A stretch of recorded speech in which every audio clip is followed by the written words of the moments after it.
Hello, my name's Roy and I work at Penguin in the audiobooks department. Audiobooks are essentially, well, what they say they are. They're books you can hear. And rather than having to have a physical book which you read, you can listen to them. You can listen in the car, you can listen at home, you can listen on your headphones, you can listen on the quiet when nobody knows what you're up to if you've got small enough earphones. Lots of places and lots of ways to have these stories brought to life in your head by wonderful readers. And this year, we've redone a lot of Roald Dahl's fantastic children's stuff. The likes of David Walliams reading the BFG, or Chris O'Dowd doing Fantastic Mr. Fox, or Kate Winslet doing Matilda. And the thing about finding people to do these books is you need someone who can really make the text come alive in your head when you listen to it. So you need someone who can just tell you the story in just the right way, but also who can make the characters come to life so that you can see them in your head as well. Hairy faces. What a lot of hairy-faced men there are around nowadays. When a man grows hair all over his face, it is impossible to tell what he really looks like. Perhaps that's why he does it. He'd rather you didn't know.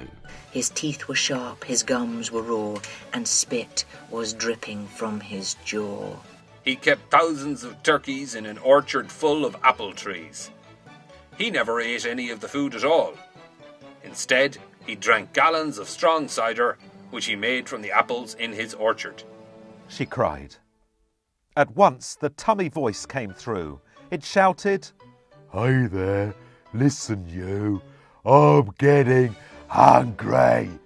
So, we've got a fantastic reader who loves the book and who makes the characters come to life in your imagination.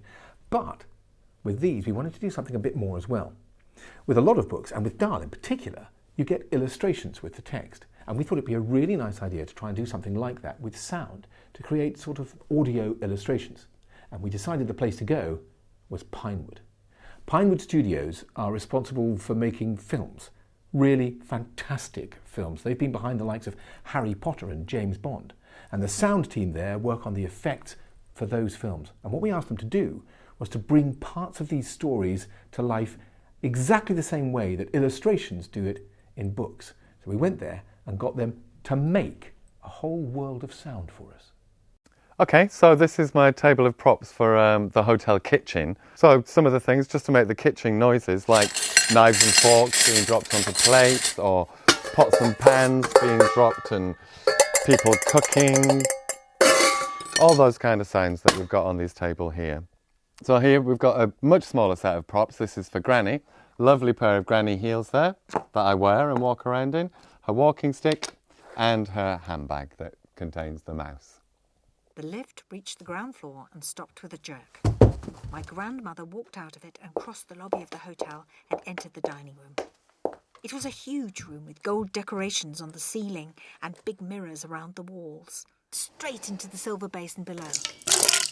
The next moment, one of the cooks came along with a gigantic saucepan of steaming green soup and poured the whole lot into the silver basin. He put the lid on the basin and shouted, "Soup for the big party, all ready to go out." Then a waiter arrived and carried the silver basin away. So, well, there's lots of funny sound effects that you can do. We haven't actually got any props here, but I'm wearing a T-shirt, so I could show you how to make a heartbeat. You know, I'll get a bit closer to the microphone. So you just get hold of your T-shirt, pull it tight.